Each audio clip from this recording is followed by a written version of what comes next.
Perfect. So let's go ahead and get started.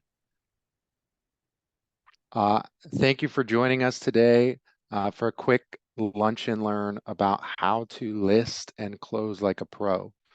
So over the next 15 to 20 minutes, I'm going to go through exactly what we use here at the McGuire team to have closed 57 deals, be in the top 1% of CRMLS through a primarily listings-based business. So we'll go through the A to Z, and hopefully you'll have a few takeaways that you can add to your own business. So my name's Dylan Milstein. I am the Director of Sales here at the McGuire team. Really done it all, just a little bit about my background. Started as an inside sales agent, then worked at Zillow, helping agents close online leads. Ran the LA region for Redfin. Have done over 100 deals in a year myself. Led a team that did 300 listings in a year, and now I'm in the upper luxury end with the McGuire team out here in South Orange County. So very happy to be here. I'm going to make this fun and as quick and painless for everyone as possible, and hopefully you can get some good takeaways.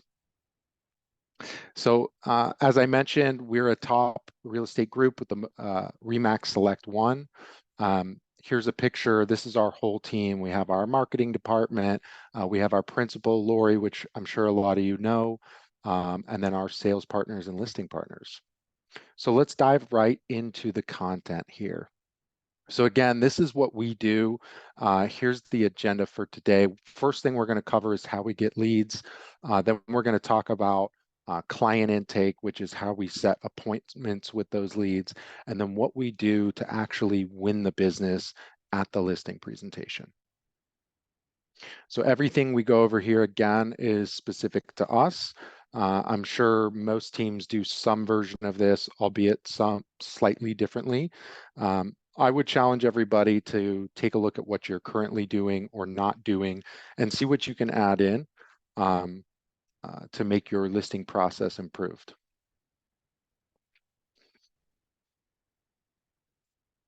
All right, so the first thing I want to talk about is the 4 pillars we use to generate leads.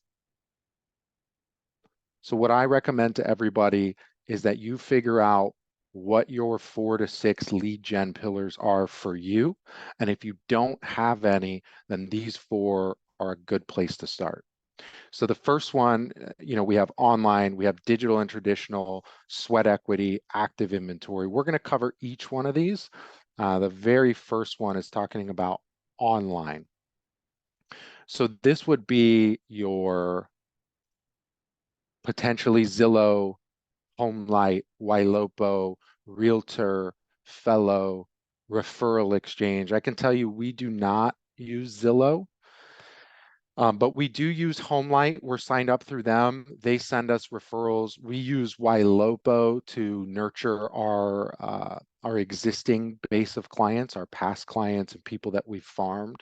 And then we use Fellow to send out home value estimates to generate people to click on those so we can get into conversations through our CRM from there. We spend roughly 15% of our budget on online lead sources. The next one we have is digital and traditional. So this is where we spend the bulk of our money. We've been in business almost 40 years. And part of getting our brand recognition out there is by consistently having digital and traditional marketing branded with QR codes that is going to drive people back to our landing site. So if you're a newer agent or you don't have a big book of past business or a big book of listings, my recommendation to you is that you still use digital and traditional marketing, but come from the approach of an educational base to your clients, where you're educating people about what's going on in the market. You're educating them about active inventory. Maybe it's not yours, but then you have some sort of call to action, like a QR code that's going to drive people to your landing page to work with you. So this is, again, a sample of what we have and what we do. 75% of it is traditional mailing. And I would say about 8% of it is digital. Okay.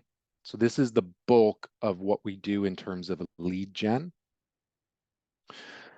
The next thing that we do, and again, if you're a newer agent or you don't have a big budget for marketing, one of the easiest things you can do is what I call sweat equity. We spend about 2% of our total budget on sweat equity. This would just be flyers for door knocking, using a dialer system like Mojo, or paying for lists of expired properties, possibly people who have been in their homes for over 5 years, divorce, these things. But really it would be door knocking and cold calling. These are your two essentially free ways to find people to add into your CRM. Okay, we're not gonna, this whole call, we could do a whole training on door knocking and cold calling. This isn't that. This is an overview again about how we generate leads and then close them for listings. So this is a part of our mix. It's a smaller part for us, but if you're a newer agent where you don't have a big existing inventory, this could be the bulk of what you do to drive leads. We will send you out an email with some scripts and some attachments, okay? So we're not going to leave you totally lost in the dark on some of this stuff. But again, this isn't the call to go into full detail on door knocking and cold calling. The next thing we use is our active inventory. Now, what I would challenge everybody to do is draw out a list of what your 4 to 6 lead pillars are or will be, and they may not include active inventory. For us, since, like I said, we've been in business for 40 years, we have the ability to generate leads from our active deals. This can be through door knocking the neighborhood to invite them to an open house, door knocking the neighborhood to let them know that we've accepted an offer, but we have other buyers who are very interested, and asking them at what price would you entertain an offer.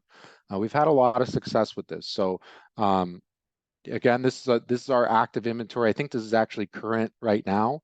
Our marketing team put that up for me. And as this grows or shrinks, our goal is really to do 3 deals for every active listing that we have. So active inventory for us is huge. For you, it may not be though. And again, if you need to lean more on that sweat equity, or you want to lean more on digital advertising, but again, make sure that after this call or during this call, if you have a piece of paper in front of you, list out, what are my 4 to 6 lead pillars going to be? What are the legs of my table? Okay, that's going to help you to plan out your business. All right, the next thing I want to talk about is client intake. In my view, this is the most important part of the whole listing process. Assuming that you've generated leads through your lead pillars, once they actually come into your system, once you get in front of them for the first time and you're talking to someone who's potentially interested in selling, how do you set the appointment? And how do you set up the appointment in a way that's going to help you close the listing? So the very first thing is we need to do an intake. We need to find out some very specific questions that we need written down from the client's mouth to your pen and paper. Or if you're typing, then do it on the computer. So the first thing we want to know, this is really to get them talking. This is to start the conversation, is tell me more about your home. What upgrades have you done? What's your favorite part about the property? People, especially the homeowners, they love to brag about how great their home is. My house, the neighbor's house sold for $2 million, and my house has a crazy pool that's so much better. They'll tell you all about it. So it's a really good way to warm into the conversation, build rapport, and learn more about their home. The next thing we're going to talk about is, so where are you moving to next? What's your plan? They're going to tell you, you know, I'm moving out of state. I'm going to Texas because I hate Gavin Newsom. Or I'm staying here and, you know, I'm downsizing because my knees are getting old and I can't do the double story anymore. I need a single story. Whatever it may be, this is going to help lay out the path for you so you build a whole plan with the client, and that relationship with them is going to grow and they're going to look at you as a trusted advisor. Okay. The name of the game with client intake is to be asking more questions than you're saying statements. So right now on this webinar, I am talking at you. Okay, I know it can be boring. I know you're probably drowning out half of what I say. And that's why it's so important when you're talking to the client and doing the intake that you let them do most of the talking.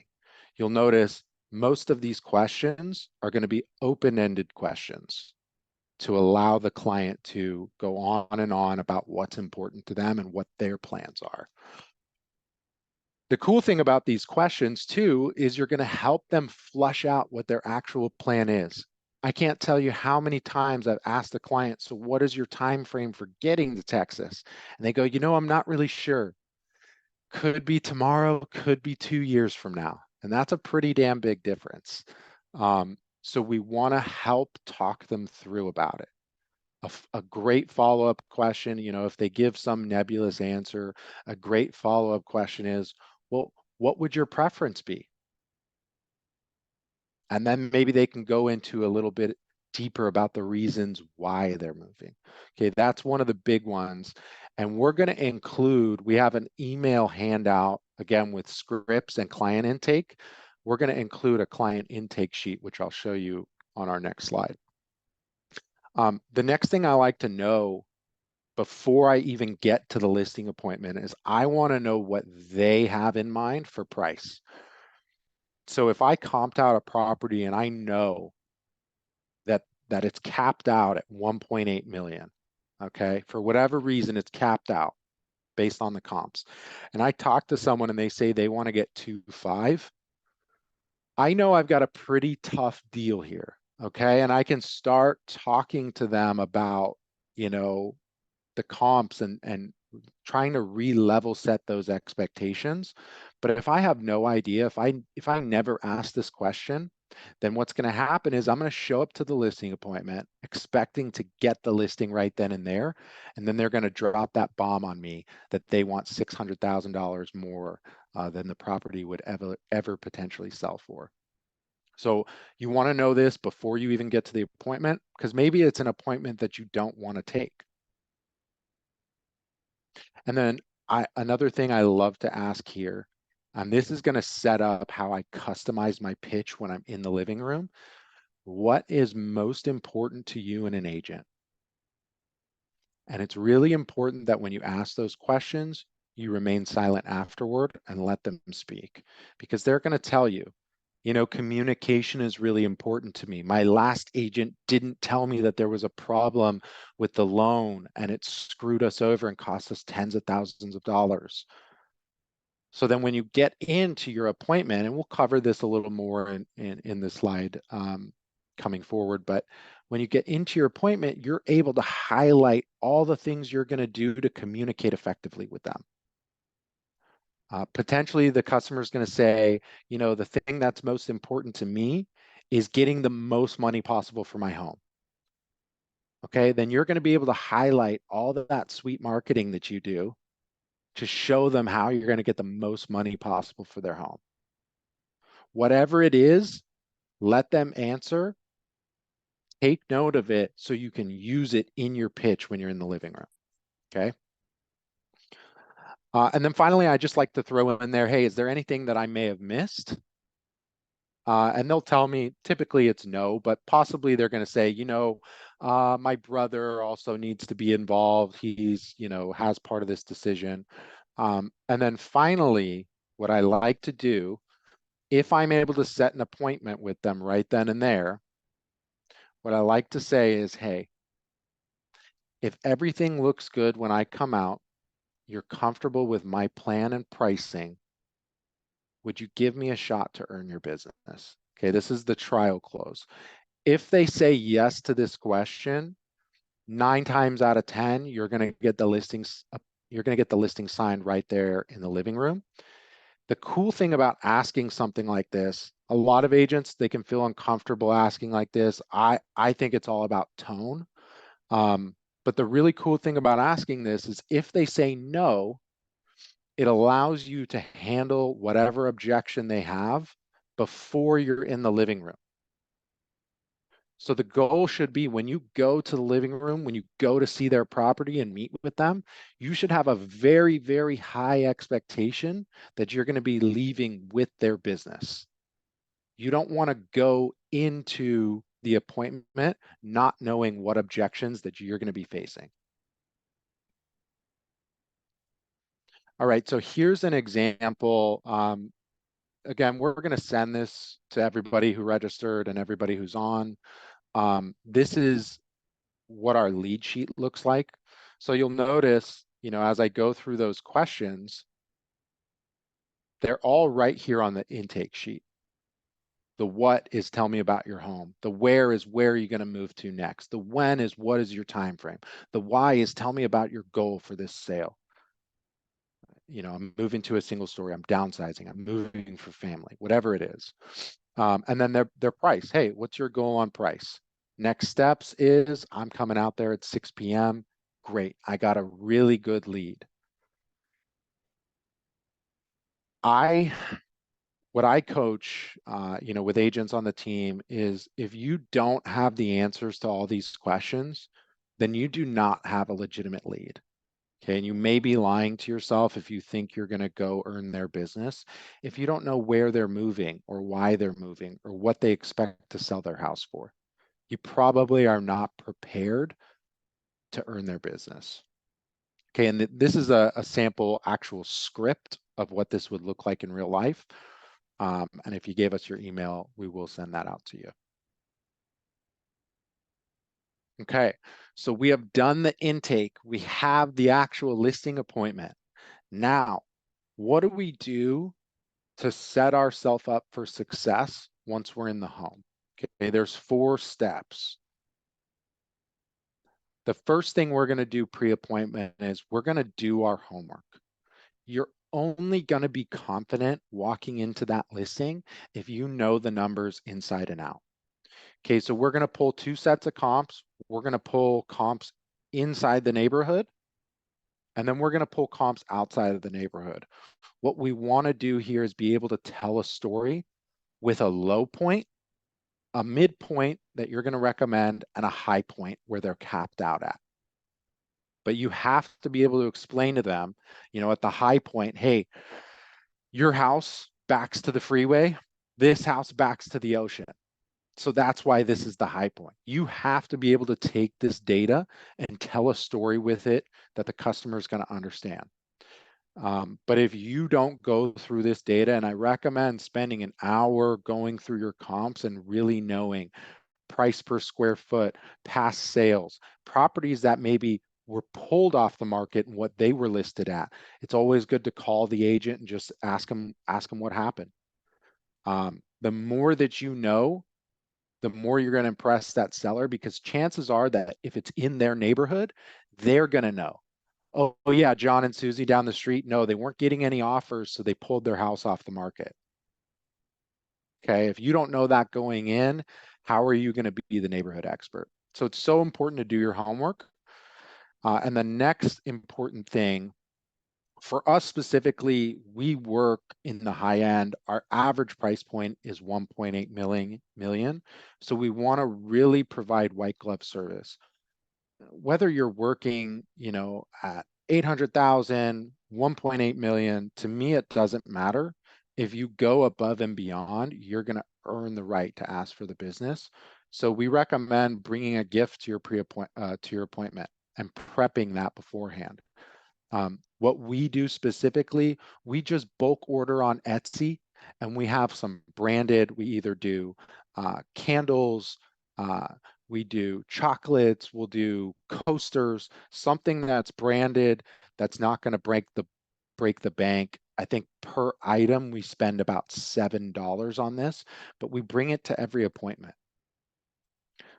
The next thing that you want to prep pre-appointment is your listing package. So this is ours. What we have in here is everything that we do for marketing, everything about our team, everything about our history. In summarization, it's our unique value proposition. Now, what I'd like everybody to do either right now or after the call is to sit down and write an elevator pitch. What is your unique value proposition? So for us, for the McGuire team, it's a couple things. It's our brand, right? Our time in the market, 40 plus years in our experience. So we have client testimonials to show. It's our staging company. We include staging on every listing. Now, you may not own your own staging company, but I promise you, you have a unique value proposition that your competition, the other agent, does not have. And so you need to put together a package that highlights that, and then customize it again to what your client is looking for in an agent. And then the next thing, you'd be so surprised about how many people don't do this. I can't see you all because I'm sharing my screen here, but I bet by a show of hands, less than half of you actually print out the RLA and bring it to the appointment. In my mind, if you don't expect to earn the business on that appointment, you never will. So I print it out. I pre-fill out some of the lines because I expect that I'm going to get it signed when I'm at the appointment, because I ask before I even get to the appointment, hey, if everything looks good and you feel real comfortable with my plan, when I come out, would you give me a shot to earn your business? And if they say yes to this, I have the RLA printed out and ready to go. Okay. So now moving on to the final stage of the actual listing appointment. You're at the table, you're at the house. There's some specific things that I want you to do that we do really well, that are going to help you, give you an edge. Okay, number one is be on time. This sounds a little bit obvious, but it's not. Some people think be on time means early.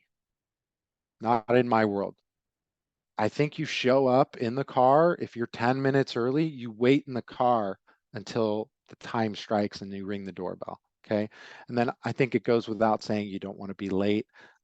If you're late, you're probably not getting the job, unless you've communicated that beforehand. So I've been, trying to coordinate multiple appointments in a day before driving across town in traffic. And I think as long as you communicate with the client, uh, about a potential time change, that they should be okay with that. But again, what do clients consistently say is their number one complaint about real estate agents? Is a lack of communication. So this is a chance for you to actually demonstrate, if you are going to be late, that you're a good communicator when a problem arises. It could be a win for you potentially. But best case scenario, just be on time. Okay, the next thing to do is take off your shoes. Okay, when you show up to the curtilage, to the doorway, make sure you take off your shoes. It's a sign of respect in many cultures. And the seller will tell you if you don't have to. They're going to be like, no, leave your shoes on. Don't worry about it. No, seriously, leave your shoes on. And you go, are you sure? I think it's a sign of respect. Are you sure? They're going to go, absolutely, leave your shoes on. Or quietly in their mind, they're going to go, oh, this guy took off his shoes. He respects my house. Perfect. So it's just kind of a subtle psychological, sign of respect to take off your shoes. The next thing you want to do, now this is so important, I want you to write it down. So you want to ask them to give you a tour, and here are the magic words. Where would you like to begin? Okay, so they're gonna take you to whatever is important to them. If they're a really analytical person, they're gonna take you to the systems part of the house, how the pool works, how the cool electrical system works. If they're, a very social, outgoing person, they're gonna take you to the kitchen or the California room outside and talk to you about how they like to entertain. And this is the main selling point of the house, right? So you want to let them guide where the tour is going to go, but you want to ask them for the tour. It's going to tell you a lot about who you're working with. And then after the tour, okay, you want to pick out a table. My recommendation is the dining room table, if there's like a formal dining room. If not, kitchen table can be okay. And you want to sit across from them. Okay, if it's more than one person, if it's a husband and wife, boyfriend and girlfriend, partners, whatever the case, you want to have them sitting next to each other so they can review documents and pass things back and forth, and you sit across from them. Now, it's funny because if you do not know your pitch really well, or you do not know the comps really well, you're going to have trouble reading upside down. If you do know them really well, or if you bring an extra copy, then you're not going to have any trouble because the words are going to be upside down if you're sitting across from them. These are the little things that you got to be ready for and pay attention to. Okay, so when you're at the table, the very first thing you want to do, you want to go all the way back to your client intake form and you want to whip it out and you want to have it with you and you want to review it. So, hey, just want to make sure that I have your plan completely fleshed out. So you want to get to Texas by next month. Your ideal price point you want to sell for is 2.5 million. And the most important thing to you and an agent is that they get you the most money possible. Is that all correct? Yes, that is correct. Okay, did I miss anything at all on here that you want to add? Nope, that's my exact plan to a T. Perfect. So let me show you now how we're going to get you to Texas for the most money possible. Okay, and this comes into customizing your pitch. Everything that I'm going to talk about now has to do with getting them to Texas for the most money possible. So I'm going to be talking about marketing. I'm going to be talking about how we market to Asia on specialized websites like Juwai, how we're going to send out mailers to highlight their home, go above and beyond for them, how we're going to stage their home at no cost to them. So it's going to, allow them to get the most money possible. My whole pitch is going to be focused on getting them the most money possible. So we have in our listing presentation book, we have about 50 pages. I'm likely going to skip over a lot of those pages and just focus on the things that are important to them. If they say that communication is the most important thing to them, then I'm going to focus on our client care coordinator and talk to them about how great Liz is. Liz, if you're on this call, shout out. But these are the things that you have to know going into the listing appointment so that you're not sitting through 50 pages of a big brand book boring them to death. Okay, you want to keep it very relevant. Okay, the next thing you want to do is agree on price. This is where coming in and doing your homework goes a long way. I'm not going to get this, this isn't a full instructional on comps. We may do one of those in the future, but you need to come to an agreement on price. Okay. Once you have an agreement on price, it's time for the close. Now, there are 4 ways that I like to close. Okay. The first is the assumptive. I like to first ask, hey, is there anything that I missed? When they say, nope, everything looks good, we got everything, I'm just going to say, so great, let's get started. Okay, this is an assumptive way where if I knew I crushed it, we hit everything, they told me they'd be willing to give me a shot before I even walked in the door, then I'm going to go with that. Okay. The next one is what I call the administrative approach to closing. So, hey, I know you want to be in Texas in a month. That means we'd have to get the picture set up this weekend.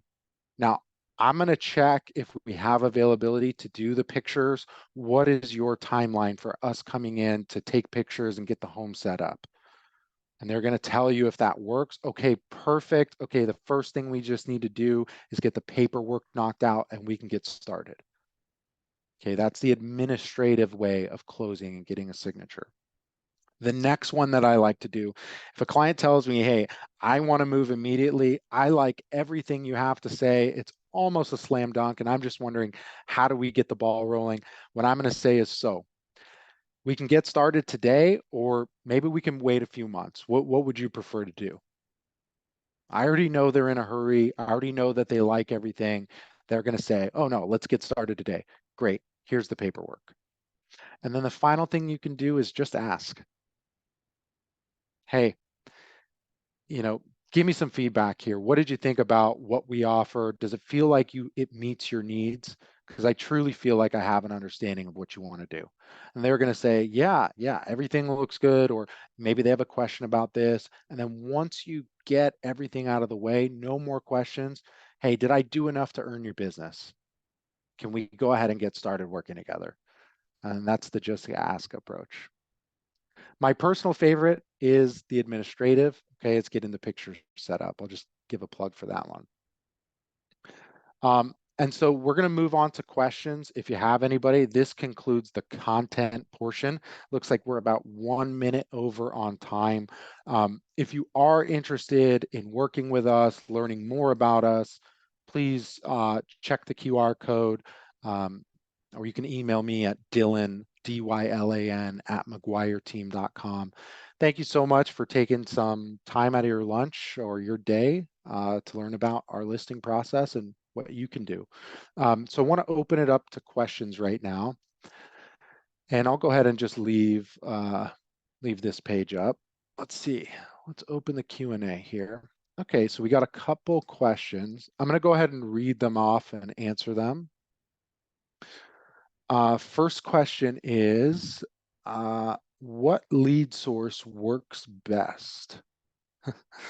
I'm going to answer this two ways. For us, what works best is the one we spend the most money on. Okay, and so it's going to be our traditional, because we have a lot of active inventory, we're able to leverage that to get more, but that may be different for you. Okay, if you don't have a lot of inventory, what's likely going to work best for you is the cold calling, door knocking, maybe hosting another agent's open house, or joining a team where you can leverage their inventory. Okay. So I hope that answered your question. It looks like we have two more. What do you charge? Okay, so I can't talk about that. Cannot talk about, just so everybody knows, this is like the whole onset of this lawsuit. Okay, we cannot collude on price. Do not talk to another broker, another brokerage, another agent outside of your team about what you charge. Okay. How do you handle unrealistic sellers? That is a really good question. We could do a whole training on that. At the end of the day, you got to be okay with walking away. I'll tell someone, from a place of caring, from a place of trying to help them, and through data, I want to show them what they want is unrealistic and impossible, and I cannot be a part of helping you hurt yourself. So I will walk away. If you are unable to get through to someone, do yourself a favor and be able to walk away. However, I will say if they have a very strong motivation, then it may be okay to meet them somewhere in the middle and just have plant in their mind that, hey, you may need to do a price adjustment in the future. That may still be worth working with them. So the final question is about CRM. We use Follow Up Boss.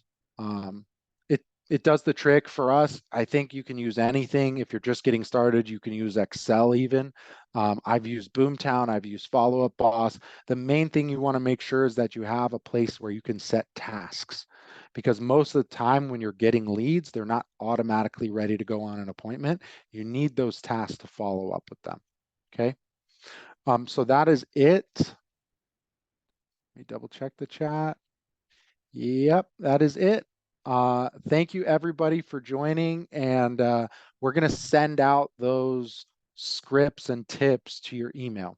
So have a great rest of your day and great 2024. Thanks everyone.